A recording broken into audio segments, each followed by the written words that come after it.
Once upon a time, there lived a girl named Amina. Amina was a small girl with very quiet eyes. She was only 8 years old, but her eyes carried the weight of many sad days.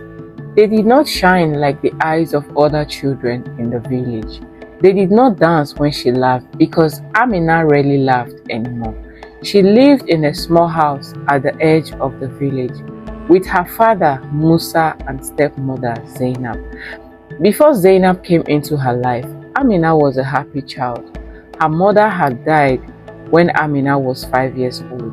The sickness took her slowly, and by the time she left this world, Amina had already learned what it meant to cry herself to sleep.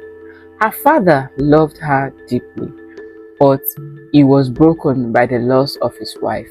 For many months, he tried to raise Amina alone. People whispered to him, "A man cannot raise a child alone. Amina needs a woman in the house. You need to marry again." Musa did not want to.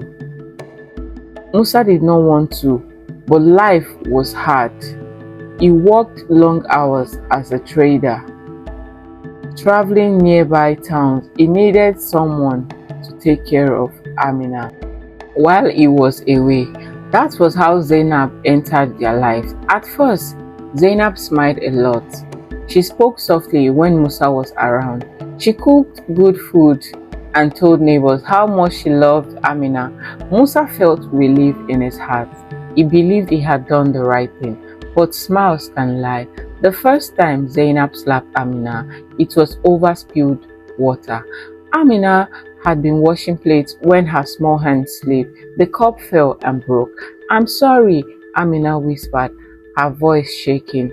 Zainab's face changed, her smile disappeared, and something dark filled her eyes. "You useless child," she shouted. Before Amina could understand what was happening, the slap landed on her face. The sound echoed in the small room. Amina froze. Her cheek burned, her ears rang, her heart beat fast with fear. "Clean it up," Zainab screamed. Amina knelt on the floor and picked up the broken pieces with shaky hands. She did not cry. She had learned already that crying only made things worse. That night, Amina slept hungry.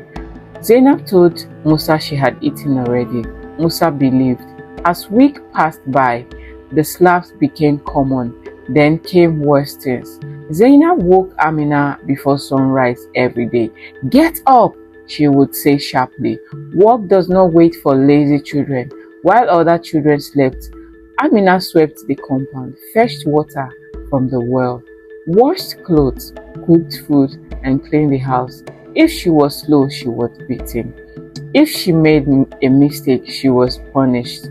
Sometimes Zainab locked her in the storeroom for hours in the dark with insects crawling on her leg. "Think about your sins," Zainab would say as she closed the door. Amina learned to be quiet. She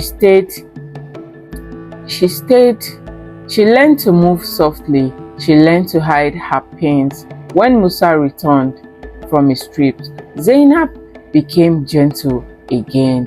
"Amina is stubborn," she would say with sad face. "I try my best." Musa would look at Amina. "Why do you cause trouble?" he would ask gently.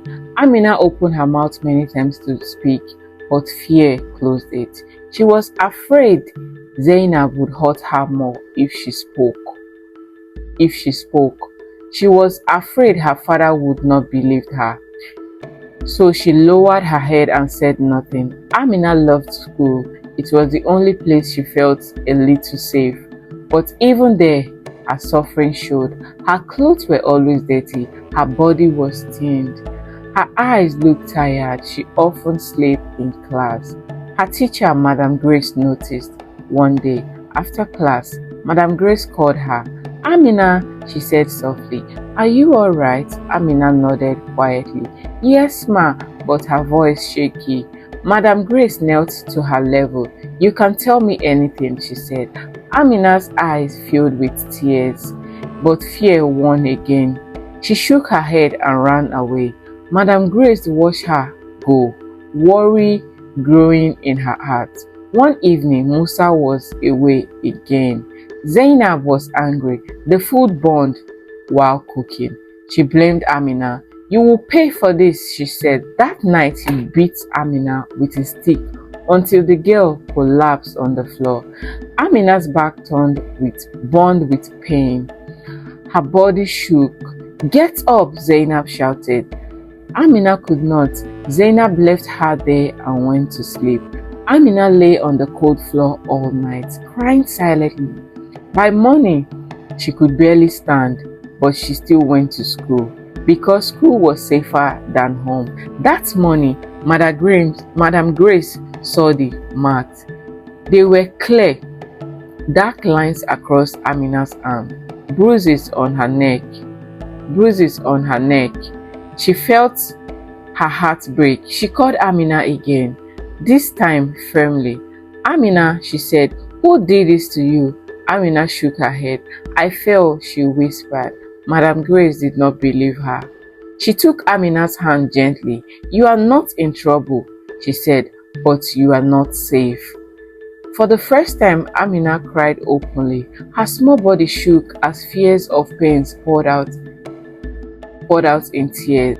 Amina cried for a long time.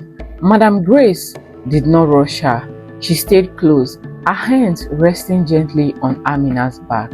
She did not shout. She did not ask many questions. She only waited. When Amina finally stopped crying, her eyes were red and swollen. Her nose ran and her shoulders still shook a little. "Take your time," Madam Grace said softly. Amina wiped her face with the back of her hands. "She beats me," Amina whispered. The words were very small, but they carried a heavy truth. Madam Grace felt her chest tighten. "Who beats you?" she asked, even though she already knew the answer in her heart. "My stepmother," Amina said. "Please don't tell her I told you." Fears filled her voice. Madam Grace took a deep breath. "She hurts you often?" she asked. Amina nodded. "Every day," she said, "when my father is not at home." Madam Grace closed her eyes for a moment. She felt anger rise inside her, but she kept her voice calm. "Does your father know?" she asked.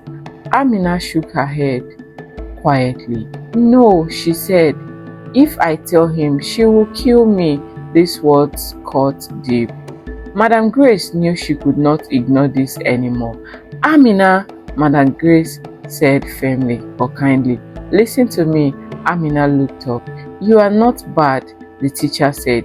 "You are not lazy. You are not useless." Amina's lips trembled. "You do not deserve pain," Madam Grace continued. "And what is happening to you is wrong." Amina had never heard these words before. Something warm stirred in her chest. "But what if she gets angry?" Amina asked. Madam Grace held her hands. "I promise you," she said, "I will not let her hurt you again." Amina wanted to believe her, but she had learned to promise after often broke. But she had learned that promises often broke. That same day, Madam Grace spoke to the school headmaster. She told him everything. The headmaster listened carefully, his face serious. "This is serious," he said. "We must act wisely." They decided to involve a child welfare officer in town. Her name was Mrs. Helen. She was known for helping children who were abused. That afternoon, Mrs. Helen came to the school, spoke gently to Amina, just like Madam Grace did. She did not scare her. She did not force her. Slowly, Amina told her stories. The beating, the hunger, the fears. Mrs. Helen wrote everything down. When she finished, she looked at Amina with kind eyes. "You are very brave," she said. Amina had never been called brave before. That evening, Mrs. Helen made Madam Grace went to Amina's house. They waited until Musa returned from his trip. When Musa saw them, he was surprised. "Is something wrong?" he asked. "Yes," Mrs. Helen said. "We need to talk." Zainab stood behind Musa, her face calm, too calm. Mrs. Helen spoke carefully. "We are concerned about Amina," she said. "She has injuries." Zainab laughed lightly. "Children fall and play," she said. "She is careless." Musa looked confused. "Amina," he called, "come here." Amina stepped forward slowly. She looked at Zainab. Zainab's eyes warned her. Amina froze, her mouth open, but no sound came out. Musa sighed. "You see," Zainab said gently. "She's just shy." Mrs. Helen watched closely. She saw the fear. She knew the truth was still hiding. That night, Madam Grace could not sleep. She worried. Had they come too soon? Had they put Amina in danger? Meanwhile, at home, Zainab's anger exploded. "You told them, didn't you?" she hissed. Amina shook her head, crying. Zainab raised her hand, but then stopped. She remembered the visitors. She dropped her hands. "You think you're clever," she said coldly, "but I'm watching you." Amina slept with fear wrapped around her heart. The next morning, Madam Grace returned to the welfare office. "We must remove the child," she said. Mrs. Helen nodded. "I agree," she said, "but we need proof." They decided to watch carefully, to wait, to protect Amina without alerting Zainab. 2 weeks later, it happened. Amina came with her swollen eyes. Her lips were bleeding. She walked slowly, like her body was heavy. Madam Grace took one look and acted. She called Mrs. Helen immediately. This time they did not wait. Mrs. Helen called the police officer assigned to child cases. They went straight to the house. Musa was home when they arrived. Zainab shouted, "You have no right," she screamed. Mrs. Helen stayed calm. "We do," she said, "and we have enough evidence." They showed Musa the report, the photos, the school records, the medical notes. Musa's hand shook. He looked at Amina, at her bruises, at her thin body, at her eyes. His heart broke. "Why didn't you tell me?" he cried. Amina cried too. "I was afraid," she whispered. Musa fell to his knees. Zainab tried to speak, but this time no one listened. That day, Amina left the house. She went with Mrs. Helen to a safe home. For the first time in years, she slept without fear. No shouting, no pains, just quiet and safety. The end. Thanks for watching. Please, if you're new to this channel, please click on the subscribe button and don't forget to give this video a thumbs up. Share with your family and friends, your loved ones. Thank you. Bye bye. See you on my next post.